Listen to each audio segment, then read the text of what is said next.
victorieux, qui a remporté pour toi des victoires à tous égards dans le nom de Jésus-Christ. Oh oui, que de victoires, que de combats, que de batailles a-t-il bataillé pour toi? Aujourd'hui, tu es en vie. Rends grâce à Dieu. Si tu peux te faire une seule idée de tout ce qui s'est déroulé dans le monde spirituel pendant les 6 premiers mois et que tu es encore en vie aujourd'hui, tu as des raisons de célébrer la fidélité de Dieu dans ta vie. Tu as des raisons de proclamer sa fidélité, de proclamer son amour pour toi et pour ta famille et pour tes proches et pour tous ceux qui te sont chers. Tu le remercies. Remercie-le pour la paix qu'il apporte dans les parties du monde où il y a des conflits, dans le nom de Jésus-Christ. Oh, nous bénissons ton nom, Seigneur. Nous bénissons ton nom, Seigneur. Oh, nous te louons, qui est semblable à toi. Parmi les dieux, qui est comparable à toi, tu es magnifique en sainteté et tu es digne de gloire. Tu opères des miracles et tu en opéreras encore aujourd'hui dans la vie, dans le nom de Jésus-Christ. Oh, alléluia. Alléluia. Y a-t-il un miraculeux dans cette salle que je veux le voir, je veux l'entendre proclamer, je veux l'entendre acclamer le Seigneur. S'il y a un miraculeux dans cette salle, je veux le voir célébrer Dieu, je veux le voir acclamer Dieu. Si tu es miraculeux, alléluia, alléluia, oh, alléluia. Merci Seigneur. Alléluia. Oh, que de bonté, que de grâce. Que de bonté, que de grâce le Seigneur a déployé pour nous. Oh, que son nom soit loué. Que son nom soit loué. Que son nom soit exalté. Oui, Seigneur, nous te souhaitons encore ce matin la bienvenue. Seigneur, nos cœurs sont encore dans la joie. Comme le psalmiste peut dire, je suis dans la joie quand on me dit, allons dans la présence de Dieu. Allons dans le rassemblement des frères et sœurs pour célébrer notre foi commune en ce Dieu. Je suis dans la joie. Nous sommes dans la joie. Seigneur, parle. Et ton peuple est prêt à accepter ce que tu dis, à se saisir de la révélation et de courir avec elle, afin que l'évangile fasse le tour du monde pour servir de témoignage. Alors viendra la fin de toutes choses. Que toute la gloire te revienne. Au nom de Jésus-Christ. Amen. Asseyons-nous, s'il vous plaît. Dans sa fidélité, le Seigneur nous permet encore aujourd'hui d'être ensemble pour proclamer, pour célébrer notre joie, notre fidélité, notre amour à lui. Oh oui, si nous pouvons le comprendre, chaque jour de notre vie doit être une louange, une adoration, un témoignage. Car chaque jour, chaque instant, ce sont des victoires que le Seigneur remporte pour nous, des combats auxquels nous ne sommes même pas associés, mais il le fait en tant que Dieu omniscient. Et ce jour, le Seigneur veut nous entretenir sur le thème « Rassasie-toi des fruits de tes paroles ». Ce thème interpelle à plus d'un titre. Pourquoi? Parce que chaque parole qui sort de ta bouche, de ma bouche, est porteuse de semences. Semences pour la vie ou semences pour la mort. Il n'y a pas de parole neutre. Chaque parole est suivie d'effets immédiats, à court, à moyen ou à long terme. Donc chaque parole porte en elle le principe de la réalisation de la destinée de celui qui sort, de celui qui parle. Donc par ta parole, tu seras justifié. Par ta parole, tu seras condamné. Par ta parole, tu seras crédibilisé. Par ta parole, tu seras décrédibilisé. Par ta parole, tu seras aimé. Par ta parole, tu seras haï. Par ta parole, tu exprimes ta foi. Et par ta parole, tu dénies ta foi. Par ta parole, tu seras élevé. Par ta parole, tu seras abaissé. Nous parlons de diverses manières. Nous parlons par nos vies. Nous parlons par nos choix.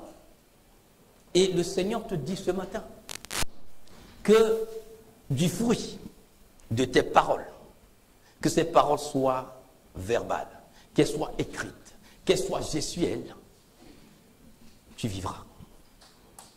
Donc c'est toi-même qui, à travers tes paroles, détermine ta destinée. N'oublie pas, le Seigneur te dit, dans Ésaïe 55, le verset 11, il dit, ainsi en est-il de la parole qui sort de ma bouche. Elle ne retournera pas point à moi sans effet, sans avoir accompli tous mes desseins. Or, toi et moi, nous sommes créés par la parole, donc nous sommes des êtres de la parole, et inspirés par le même esprit. Tu parles. C'est pour cela que toute la création peut t'écouter. Toute la création attend ta manifestation en toi, en tant que fils et fille de Dieu, en tant qu'enfant de Dieu.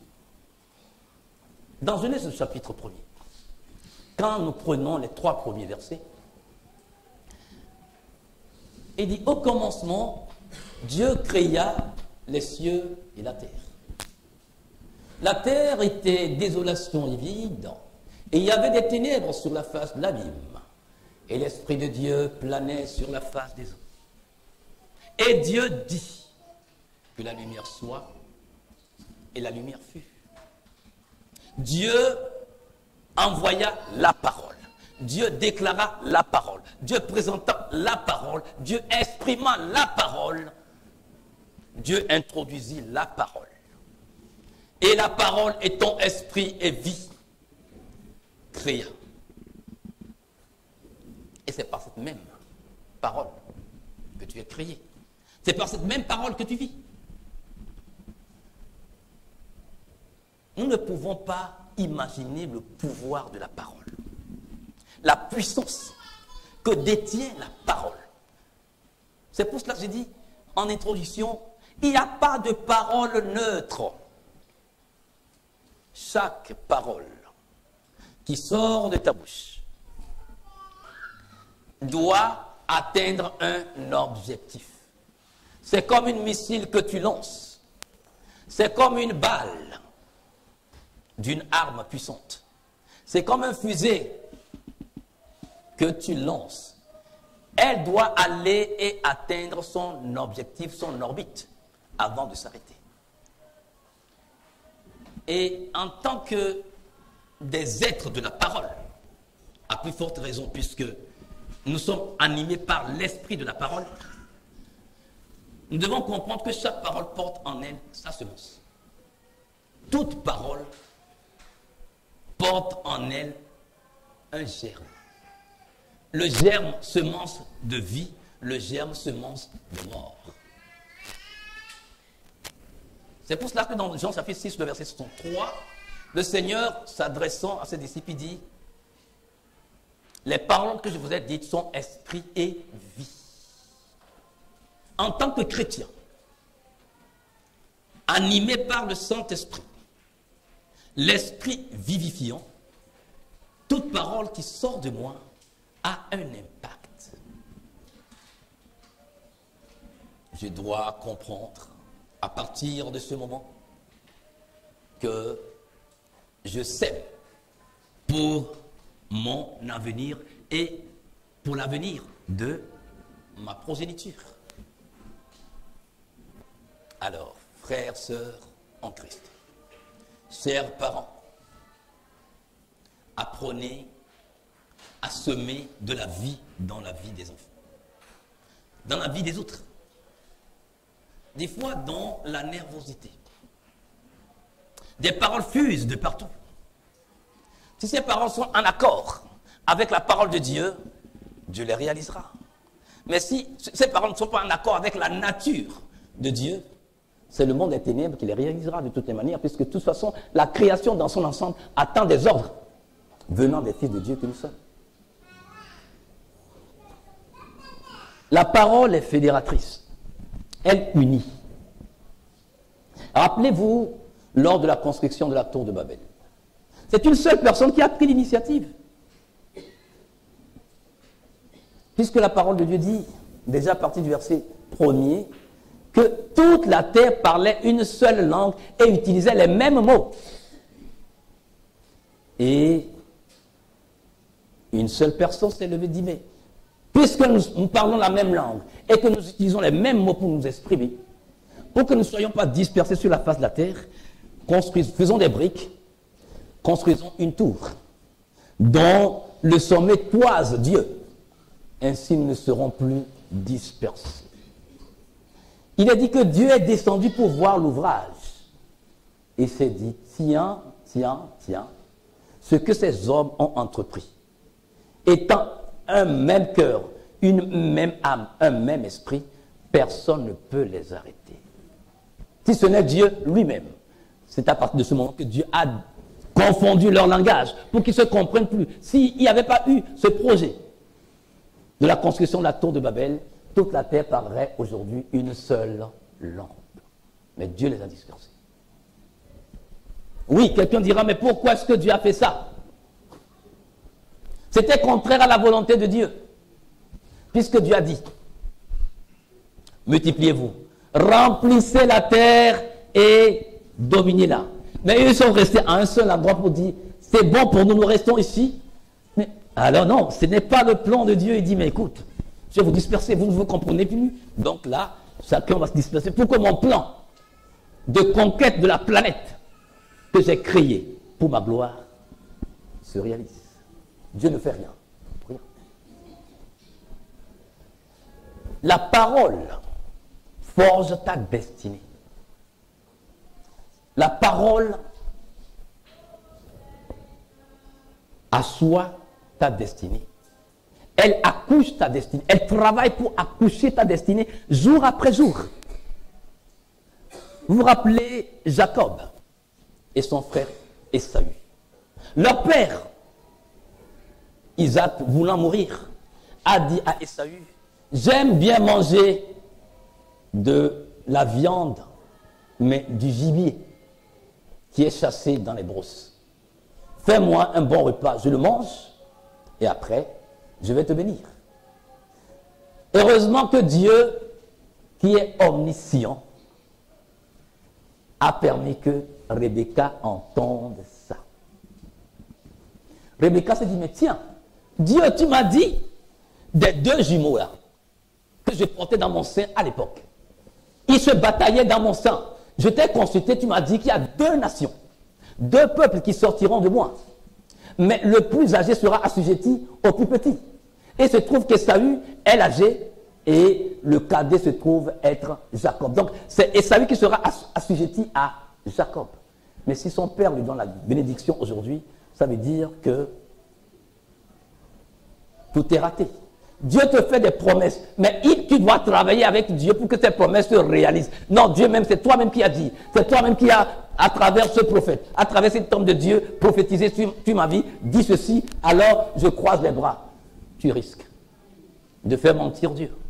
Parce que si Rebecca n'avait pas agi, aujourd'hui, on ne serait pas la descendance bénie de Dieu.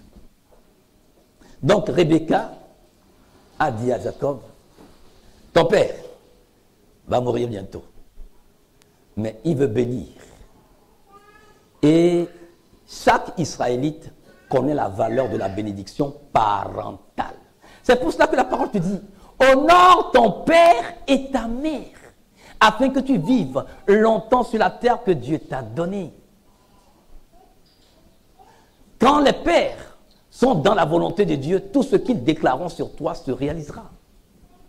Les parents, je voudrais que nous apprenions, selon que nous sommes conduits par le Saint-Esprit, à appeler les enfants et à prophétiser sur leur vie, à prier avec eux, à leur imposer les mains. Oui, même si ton enfant n'est pas ici. Si tu peux l'appeler au téléphone, appelle ne serait-ce une fois par semaine et prononce des bénédictions sur sa vie. Ça, Rebecca l'a compris.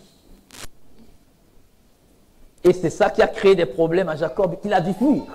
Parce que son grand frère ne pouvait pas supporter qu'il puisse lui arracher cette réalisation de sa destinée. Oui, Jacob est parti. Même avant ça, son grand frère, qui demandait à son père, mais est-ce que tu n'as plus autre chose? Il dit, mais j'ai tout donné à ton frère. Ce sont des paroles. mais des paroles puissantes, des paroles qui forgent leur destinée, qui préparent les gens pour entrer dans leur futur. Donc la parole qui sort de ta bouche n'est pas une parole neutre. Elle produit un effet. Tu dois faire attention lorsque tu te mets à parler.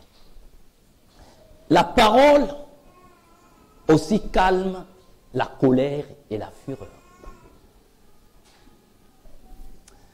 Gédéon a été pris en partie par les habitants d'Éphraïm. Les Éphraïmites qui disent, pourquoi toi tu es parti combattre les Amalécites et tu ne nous as pas associés? Mais ça c'est un crime de lèse-majesté. C'est nous détester, c'est nous mépriser. La Bible dit, il eut une violente colère des Éphraïmites contre Gédéon. Gédéon a dit, calmement. Oh oui, c'est vrai, je ne vous ai pas consulté. Mais ce que moi j'ai fait, ce n'est rien comparativement à vous. Puisque les Amalécites, leur roi, qui fuyait devant l'armée d'Israël, c'est vous qui les avez capturés. Or, lorsque on se saisit du portail, on maîtrise la ville. Donc, puisque les rois, qui étaient les chefs d'armée, ont été pris, donc en réalité, le gros du travail a été fait par vous. Et la parole de Dieu dit, quand il parla ainsi, leur colère s'apaisa. Des paroles. Colère contre colère n'engendrera que du feu, de la flamme sur du carburant, de l'essence. Quand deux parties ne s'entendent pas et que les paroles blessantes fusent de part et d'autre, il est bien qu'une seule parole, une seule personne joue balle à terre. Qu'elle se taise ou qu'elle essaie de calmer. Ce sont deux insensés qui se mettent à crier l'un sur l'autre. Ah, tu cries, je vais crier aussi. Et puis quoi encore? Les gens vont vous entendre. Et on ne saura pas qui est sage et qui est insensé. Il faut qu'une personne, une des parties, se taise, joue balle à terre. C'est ce que Gédéon a fait. Donc ta parole, en tant que chrétien, tu es réconciliateur. Tu es facilitateur sur la terre. C'est pour cela que tu as été associé au prince de paix, le Christ Jésus, dans le ministère auquel il a été appelé. Et en tant que collaborateur de Jésus-Christ, tu dois jouer la carte de l'apaisement. Tu ne mettras pas de l'huile sur le feu. Lorsqu'il y a un problème, lorsqu'il y a un conflit, tu ne viendras pas envenimer la situation. Calme la douleur. Calme la situation. C'est ton rôle, c'est mon rôle, c'est notre rôle en tant que chrétien. La parole entretient l'harmonie. Dans Éphésiens chapitre 4, le verset 29, qu'est-ce qu'il nous dit? Qu'aucune parole mauvaise, qu'aucune parole malvenue ne sorte de notre bouche, mais s'il y a possibilité, des paroles de grâce, des paroles vivantes qui communiquent la grâce, la paix, la sérénité, la joie, la confiance, la restauration, l'assurance à ceux qui l'entendent. Et quelles sont les paroles qui sortent de nos bouches? Quand tu entends une information et que cette information ne peut pas être utile pour toi, pourquoi est-ce que tu la véhicules à ton tour? La parole qui n'est pas utile pour moi ne pourra pas être utile pour quelqu'un d'autre. Pourquoi est-ce que je relais cette information? c'est pour créer la zizanie. C'est pour empester l'atmosphère d'harmonie. Parce que ta parole peut aussi infecter, empester, salir, mettre à mal l'harmonie qui règne dans une situation ou dans une maison ou dans un service ou dans une société ou dans une assemblée chrétienne. Rappelez-vous, Nombre chapitre 14. Lorsque Moïse a envoyé les espions pour aller explorer la terre promise. On a pris une personne par tribu. Et puis Israël avait 12 tribus. On avait pris 12 personnes. Et qui étaient partis et qui ont pris 40 jours pour explorer le territoire. Ça veut dire que le territoire était vraiment vaste. Et ils revinrent avec une grappe de raisin tellement lourde que 2 personnes ont dû prendre une traverse pour mettre la grappe dessus parce que c'est tellement une seule grappe. Lourd qu'ils l'ont porté. Donc quand le peuple l'a vu, il dit mais oui, mais ils ont fait le rapport. Mais le rapport était en 2 phases. Première phase, vraiment, Dieu ne ment pas. C'est une terre où coule le lait et le miel. La terre est tellement fertile. La preuve. Nous sommes revenus avec une grappe de raisin tellement lourde que 2 personnes devraient la porter. Cependant, deuxième volet du rapport, nous avons vu des hommes géants. Et devant eux, nous étions comme des sauterelles. Le tour est joué. Ça veut dire, ça ne vaut même pas la peine que nous bougions d'ici. Dieu a dit d'aller dans ce pays-là, mais nous sommes des sauterelles. Quel nom tu te donnes face aux défis de chaque jour? Face aux épreuves, face aux difficultés de la vie, quel est le nom que tu te donnes?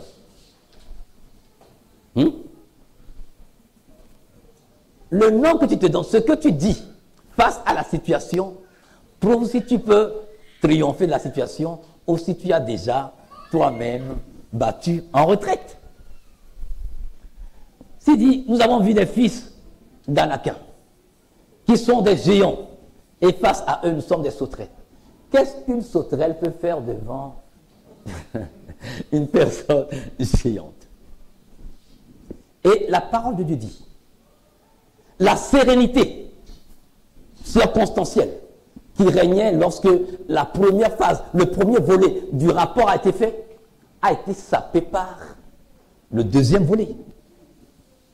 Et le peuple s'était révolté contre Moïse, Aaron et contre les 2 autres qui ont fait un bon rapport. Parce que parmi les 12, il n'y a que Josué et Caleb qui ont dit au peuple, non mais c'est vrai, on a vu ces fils, ces géants, ces fils d'Anakin, mais si Dieu nous est favorable, nous pouvons les battre.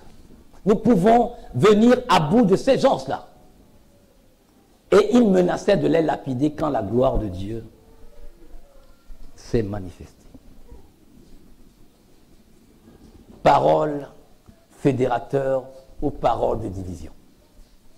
Certains sont des spécialistes en parole de division, en parole de découragement.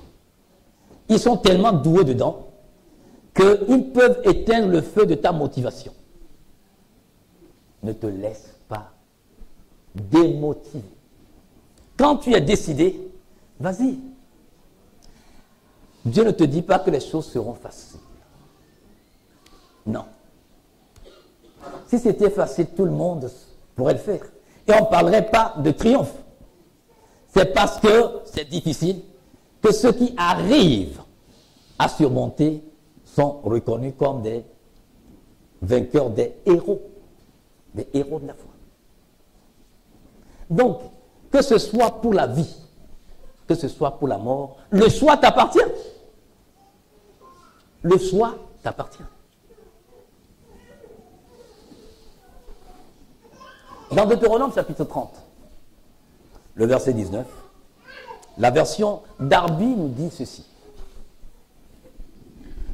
J'appelle aujourd'hui à témoin contre vous les cieux et la terre. J'ai mis devant toi la vie et la mort, la bénédiction et la malédiction. Choisis la vie afin que tu vives, toi et ta semence. Donc chaque jour, nous sommes face à un choix. Soit nous choisissons la vie ou nous choisissons la mort. Mais tous les jours, dès que l'horloge biologique se met en marche, après la pause nocturne où tu dormais, lorsque l'horloge biologique se met en marche et que tu es réveillé, le choix commence déjà. Est-ce que je vais rester au lit un peu? Ou est-ce que je vais sortir de mon lit? Fais un choix. Je vais dormir ou je vais me lever? Le choix commence dès que tu te réveilles. Non, je peux décider de rester au lit, de dormir toute la journée. Oui, c'est ton droit. Sauf que, si tu es payé journellement, le salaire journalier de ce jour où toi tu es décidé, pas que tu es malade, de t'offrir une grasse matinée prolongée juste dans l'après-midi, c'est que tu rates les bénédictions que Dieu te réserve pour ce jour-là et la bénédiction que tu dois être aussi pour les autres. Parce qu'il ne faudrait pas qu'on pense à nous seuls. Dieu nous a créés et nous a mis dans une société. Nous vivons en symbiose. Et dans cette vie sociétale, chacun doit savoir qu'il influe d'une manière ou d'une autre sur la vie des uns et sur la vie des autres. C'est ce qui fait que le choix que tu dois faire par rapport à chaque jour doit être un choix vital. Parce que si tu fais un choix, un mauvais choix, un choix erroné, ça n'aura pas seulement incidence sur toi-même, mais sur les autres aussi. Il dit, j'ai mis devant toi la vie et la mort, la bénédiction et la malédiction. Donc tout ce que je prononce comme parole, tous mes choix sont soit des choix de vie donc, et de bénédiction, ou des choix de mort et de malédiction. Donc avant même qu'on ne pense que quelqu'un t'a envoûté, quelqu'un a prononcé des malédictions sur toi, toi-même, tu as déjà choisi que cette malédiction devienne une réalité dans ta vie, ou cette bénédiction t'atteigne par le choix que tu auras fait. Qu'est-ce que les circonstances de la vie disent? Et qu'est-ce que toi-même tu dis? Les circonstances parlent, la nature parle, la création parle. Et qu'est-ce que tu dis toi aussi? Les diagnostics médicaux parlent par rapport à ce mal dont tu souffres. Et qu'est-ce que tu dis?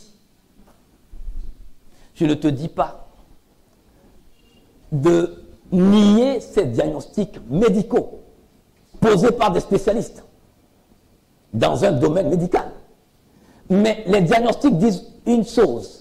Et toi, par rapport à ta foi en Christ, qu'est-ce que tu dis par rapport à ce que les diagnostics médicaux disent? C'est de ça que je parle. Je ne dis pas de nier ou de refuser de nier l'existence de la réalité de ces diagnostics médicaux. C'est du vrai.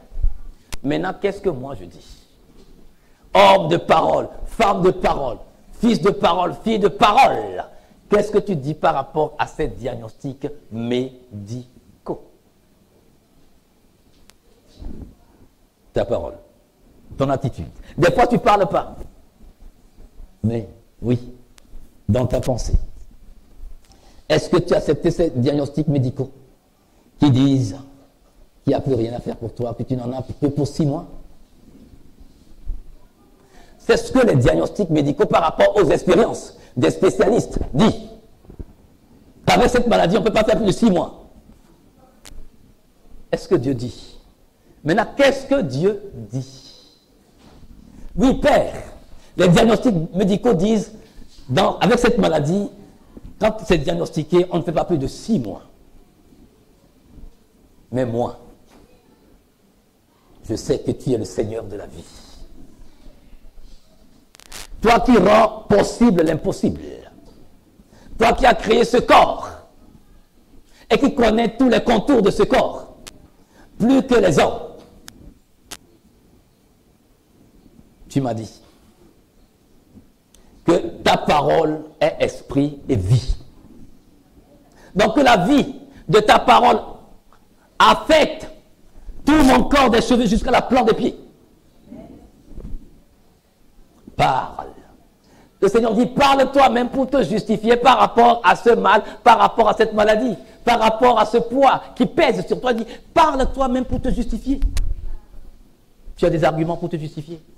Oh oui, tu as des arguments. Tu as des arguments pour te justifier. Tu as des arguments. De Genèse 1:1, Apocalypse 22, verset 22, tu as des arguments pour te justifier. Fais comme un bon avocat qui plaide sa cause ou la cause de son client.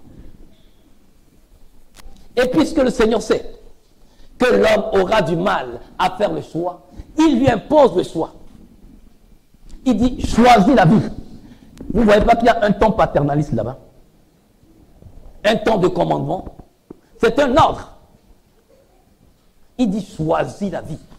Tu auras du mal à faire le choix, alors moi, Dieu, qui te propose les 2 voies, j'ai fait le choix déjà pour toi. Je t'ai choisi la vie. Est-ce que tu es d'accord avec ce choix de Dieu? Si tu es d'accord avec ce choix de Dieu, saisis ce choix et cours avec. Agis avec ce choix. Parle avec ce choix. Raisonne avec ce choix.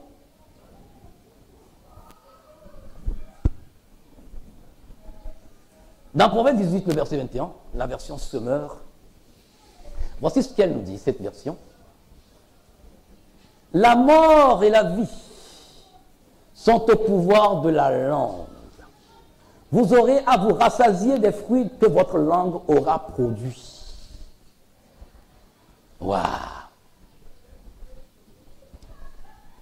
Ta langue fait de la cuisine 24 heures sur 24. Ta langue est un excellent cuisinier. Un excellent expert agricole qui cultive un champ et ce champ produit des fruits.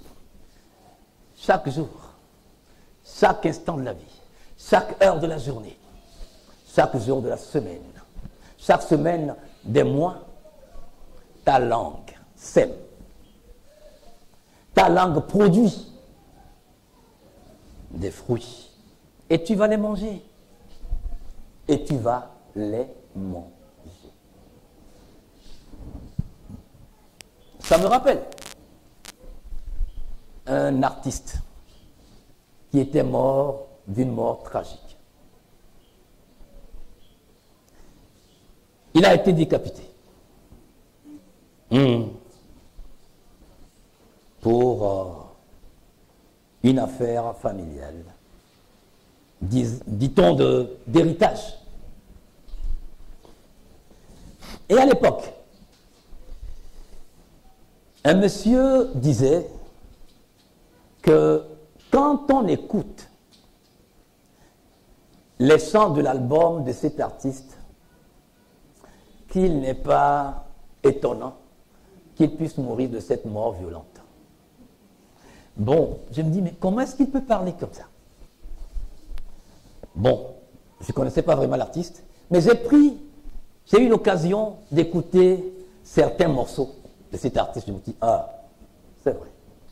Ce monsieur ne chante que des chants de complainte, des chants de malheur. Des chants qui ont rapport avec la mort, avec les maisons, les maisons mortuaires. C'est normal. S'il te plaît, mon frère, s'il te plaît, ma soeur, toi qui m'écoutes en ce moment, tu dois changer ton langage. Tu dois changer ton langage. Nous parlons un langage, je parle d'un langage spirituel, d'un langage de la pensée. la parole de Dieu te dit, il faut un renouvellement de ton intelligence. Ce que tes lèvres proclament vient du fond de toi, puisqu'il dit c'est du fond du cœur que naissent les pensées. C'est du fond du cœur que naissent les désirs. C'est du fond du cœur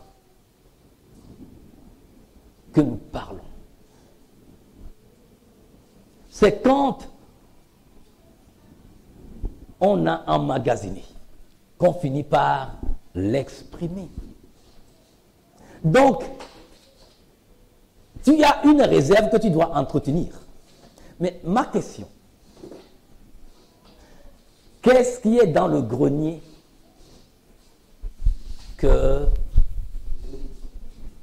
Dieu a constitué pour toi?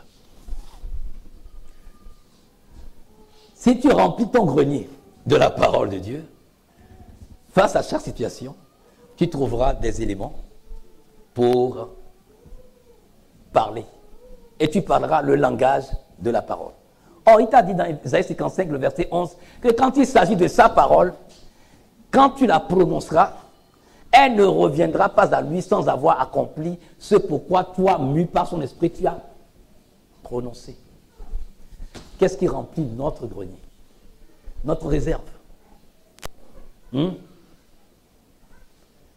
Les philosophies, les pensées des grands penseurs.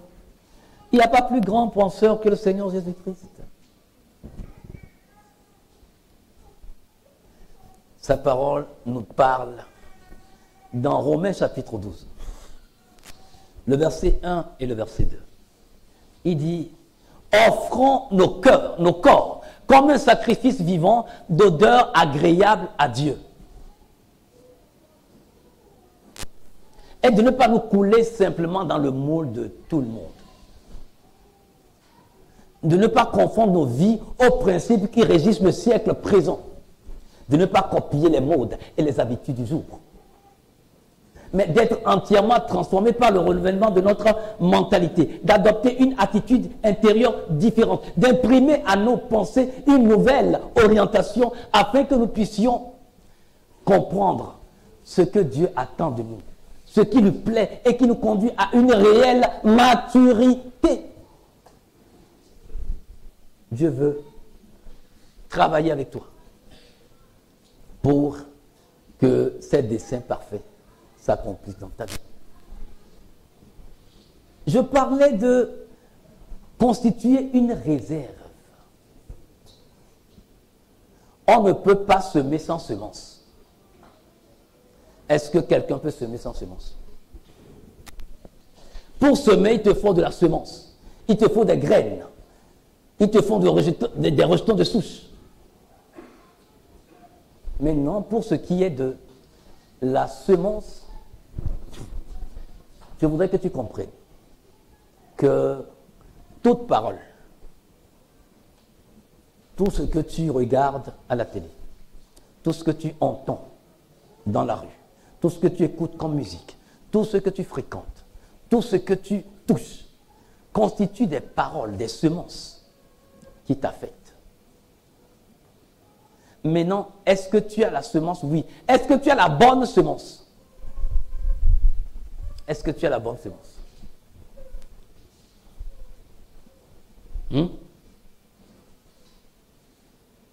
Est-ce que tu as la bonne semence? Si tu as une semence, quelle est la nature de ta semence? Est-ce qu'elle est semence vie ou semence mort? La semence doit être une semence vie ou une semence mort. C'est-à-dire, elle doit produire de la vie ou elle doit produire de la mort, ta semence. Mais si elle est de la parole de Dieu, qui est vie éternellement, donc elle produira de la vie pour toi, pour tout le restant de ta vie. Mais si elle provient de la philosophie humaine, des pensées humaines, est-ce que ça peut fonctionner pour toi toute ta vie?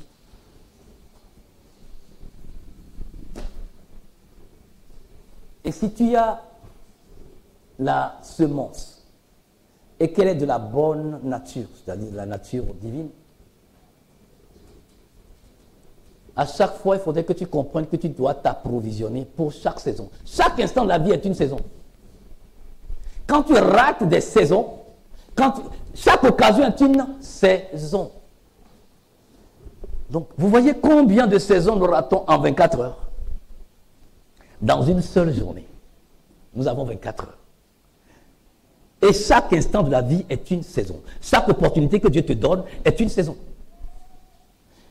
Et c'est pour cela qu'il faudrait que tu t'approvisionnes à la bonne source. Pour que face à chaque opportunité, à chaque saison, tu saches quoi semer comme parole. Quoi semer comme action. Sinon, tu te tireras une balle dans le pied. Ce serait dommage. Je nous affiche Éphésiens 4, verset 29. Qu'il ne sorte de votre bouche aucune parole mauvaise, mais s'il y a lieu quelques bonnes paroles qui servent à l'édification et communiquent une grâce à ceux qui l'entendent. Bonnes paroles qui servent à l'édification et communiquent une grâce à ceux qui l'entendent. Dans l'exhortation de ce matin, je parlais justement de cette force de la parole. Qu'est-ce que tu véhicules? Les informations que tu as reçues et que tu relais à ton tour sont des informations qui servent à l'édification et communiquent la grâce à ceux qui vont l'entendre. Oui ou non? Le choix m'appartient. J'ai une responsabilité par rapport à tout ce que je peux relayer comme information. Parce qu'elle peut être productrice de vie comme productrice de mort. Et je vous dis, toutes les informations qui vous parviennent, réfléchissez par 2 fois. Remuez votre langue dans votre bouche 7 fois avant de dire quoi que ce soit. Parce que vous serez tenu responsable. Je serai tenu responsable. Nous serons tenus responsables le jour du jugement. Pour toute parole que nous aurions relayée. Oh Seigneur, ce n'est pas moi qui l'ai dit. Je l'ai entendu. Et moi, j'ai joué le rôle de relais. C'est ça. Donc, moi, j'ai fait. Ah oui, hein? Non, il ne doit pas en être ainsi. Parole, bonne parole, de grâce. La grâce. Le chrétien est un être de grâce. C'est sauvé par la grâce. C'est par la grâce que nous avons été sauvés au moyen de la rédemption qui se trouve dans le Christ Jésus. Donc tu es un homme de grâce, je suis un homme de grâce. Tu es une femme de grâce. Nous sommes des êtres de grâce. Et nos paroles doivent être des paroles de grâce. Plutôt que des paroles qui tuent. Des paroles qui sont décochées comme des flèches empoisonnées. À l'endroit d'un homme, à l'endroit d'une femme, à l'endroit d'un frère, à l'endroit d'une soeur, à l'endroit d'un époux, à l'endroit d'une épouse. Pourquoi? La même source ne peut pas produire la vie et la mort. De l'eau pure et de l'eau souillée. Ce n'est pas possible. La même source, c'est impossible. Ou la source est pure ou elle est impure.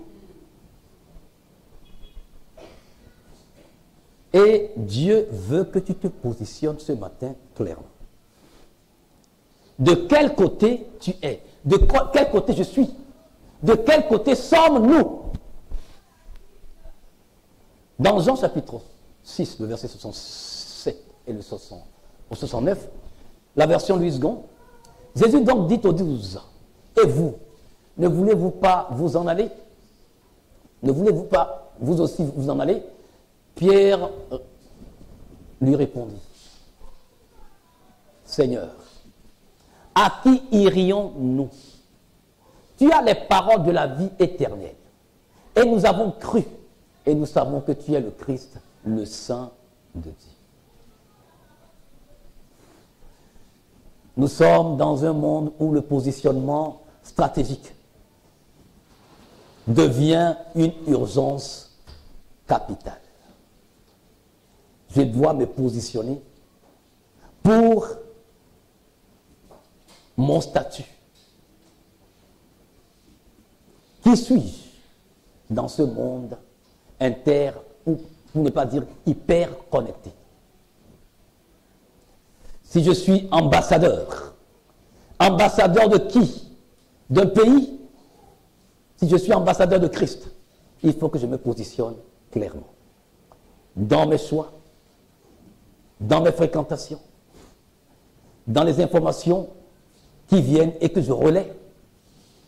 Dans toutes ces informations, les intérêts du royaume de Dieu que je défends doivent vous primer à tous égards. Le Seigneur Jésus-Christ avait multiplié du pain. Les gens ont mangé. Et certains ont regretté, ne sachant pas qu'il devait avoir la multiplication de pain, n'étaient pas venus avec le bafana et autres pour en prendre et pour aller à la maison. Donc ils ont mangé. Jésus-Christ a multiplié le pain et les poissons. Et le lendemain, l'information a fait le tour de toute la Palestine. Ah, hier, vous avez raté une occasion. Quand on était à l'évangélisation de ce Jésus de Nazareth, quand il a fini de prêcher là, le pain, le poisson, on en a mangé tellement. J'en ai pris même dans mon pain, tu vois, mon pain, ça sent déjà. Ça, oui, j'en ai pris. Donc, venez. Et le lendemain, quand la femme a demandé à son époux de l'argent pour aller au marché, il dit, mais quel marché? Quel argent? N'as-tu pas appris que avec Jésus, on mange gratuitement? Va là-bas. Moi-même, je vais te rejoindre tout de suite. Si c'est pour manger, là, c'est gratos. Jésus a pris une barque pour se retrouver de l'autre côté. Ils étaient venus le chercher, ils ne l'ont pas vu. Et ils l'ont suivi. Et quand ils l'ont vu, ils m'ont dit, Seigneur, depuis quand tu es arrivé ici, Jésus dit, vous me cherchez. Pas parce que...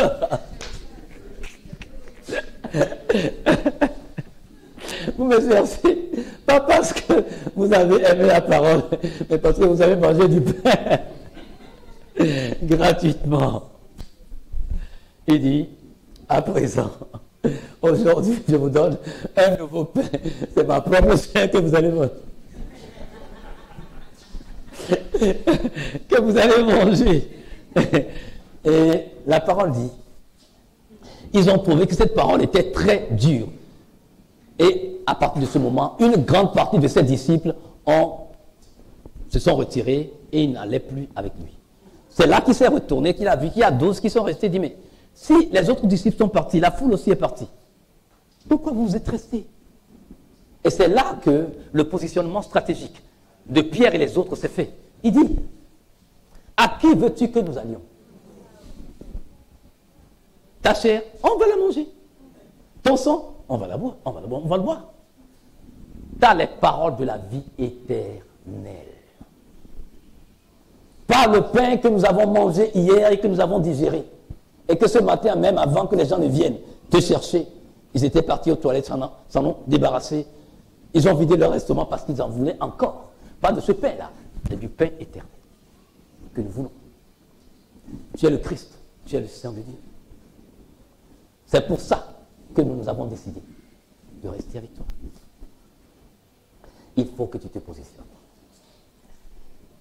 Quand on porte un nom, on n'a pas honte de ce nom. Oui. Peu importe ce que les gens peuvent raconter sur toi. Je sors d'un milieu où il y a de l'idolâtrie, comme d'ailleurs vous tous. La terre entière faisait partie. Puisque Dieu même a dit aux Israélites, le père de Abraham, sa famille servait des dieux étrangers en Babylonie lorsque j'ai appelé Abraham hors de cette famille pour faire de lui une nation. Donc toute la terre était dans l'idolâtrie. Et nous comprenons qu'en idolâtrie, puisque Satan ne fait pas de cadeaux, quand tu te positionnes pour lui, il veut que tu sois clairement positionné. Pourquoi nous les chrétiens, nous tergiversions. Tout le temps. Positionne-toi. Assume ton identité avec fierté, avec tout ce que ça peut te coûter. La haine, la calomnie, le rejet, l'incompréhension, les critiques. Assume. Je vais, moi, l'assumer. Et je crois que tu vas l'assumer aussi. Pourquoi ceux qui appartiennent à certaines religions et sectes pernicieuses n'ont pas honte d'assumer leur identité, même en pleine rue? Ils s'affichent. Et pourquoi le chrétien ne peut pas le faire? Je sors d'un milieu idolâtre. Les idolâtres. Vous les voyez pieds nus. Des fois, les femmes n'ont juste qu'un morceau de tissu pour couvrir leur sein et fièrement. Je dis, mais fièrement. Pourquoi moi, je ne peux pas assumer mon identité? Dieu ne me demande pas d'aller pieds nus. Il ne me demande pas de circuler torse nu. Il m'habille. Et de manière élégante. Pourquoi je n'assume pas mon identité? Il t'habille de manière élégante. Pourquoi tu n'assumes pas ton identité? Tu n'es pas un esclavage spirituel. Ceux qui marchent pieds nus, qu'il pleuve ou qu'il neige. Des fois, j'en ai vu dans la semaine, j'ai dit, mais, oh non. Donc, même si il y a de la pluie et qu'il y a de la boue et tout, il va marcher dedans comme ça, pieds nus, parce que c'est ce que son identité de croyance lui impose. Et eux ne sont même pas dans le vrai. C'est toi qui es dans le vrai, parce que toi tu as la parole de la vie éternelle. Tu as le Seigneur de la vie éternelle. Tu as le Christ, le Saint de Dieu. Et c'est à toi maintenant. En assumant, c'est que tu vas vers lui pour lui dire, tu sais, Dieu t'aime. Dieu a tellement aimé le monde qu'il a donné son Fils unique, afin que quiconque croit en lui ne périsse point, mais qu'il ait la vie éternelle. Dieu ne veut pas que tu sois dans cette situation. Or, Dieu te donne une position de gloire plus que ça. Voilà. Tu assumes, parce que tu partages avec lui l'espérance de ce salut que tu as dans le Christ Jésus. Ça, c'est une manière d'assumer ton identité chrétienne.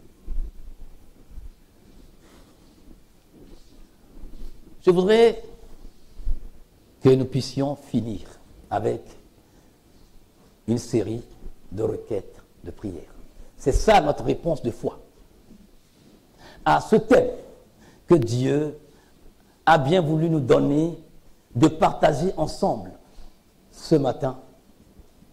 Rassasie-toi des fruits de tes paroles.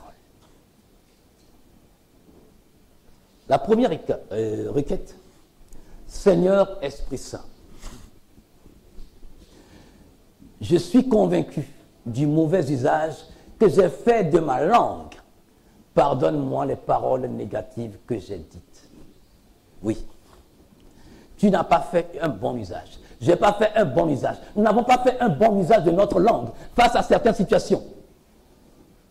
Et des paroles que nous avons prononcées sont des paroles qui colportent la mort au lieu de la vie. Pour ce mauvais usage, demandons-lui pardon. Parle à Dieu ce matin. Exprime-lui ton regret.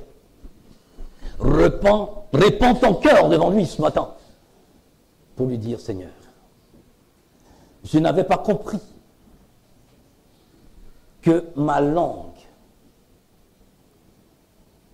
est une arme assez puissante. Je l'ai utilisée de la mauvaise manière que soit.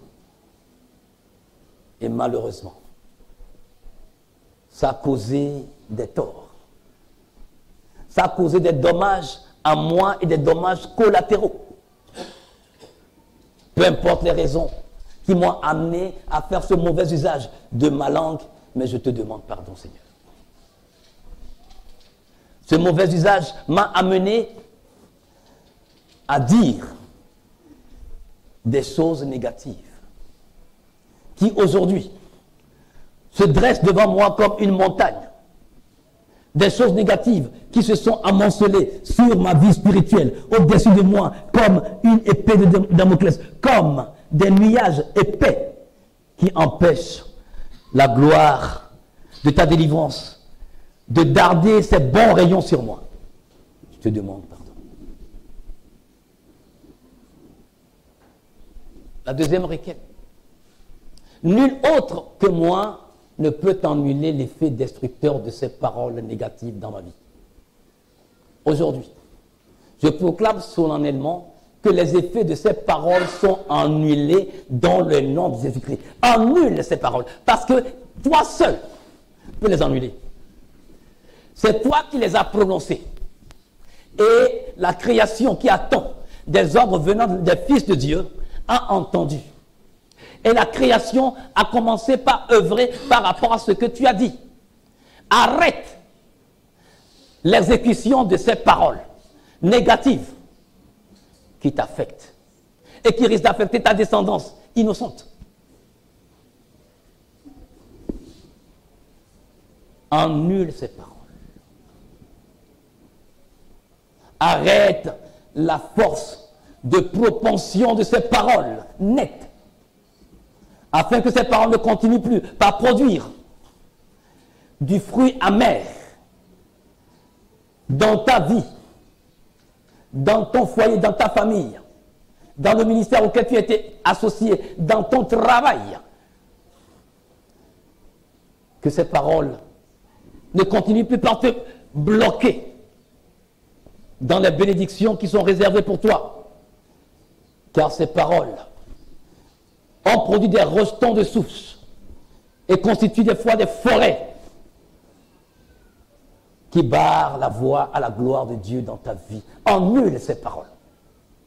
Même si ces paroles ne proviennent pas de toi, elles proviennent d'un parent, elles proviennent de quelqu'un, combien à plus forte raison tu les annules dans le nom de Jésus-Christ.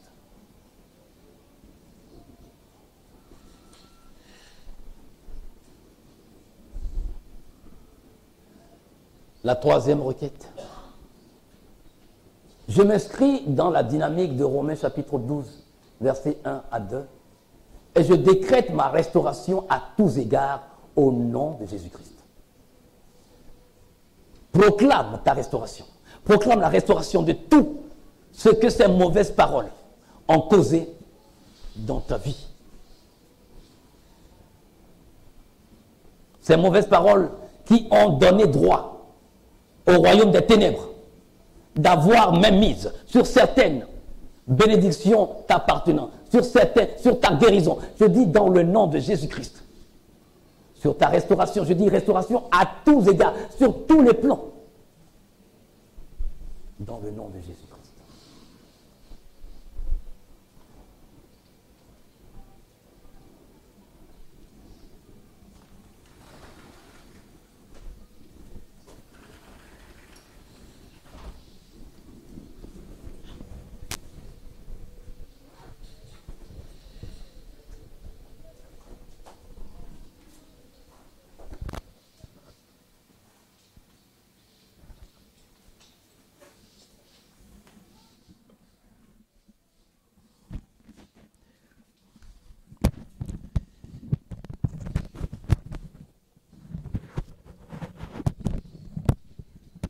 Déclare ce matin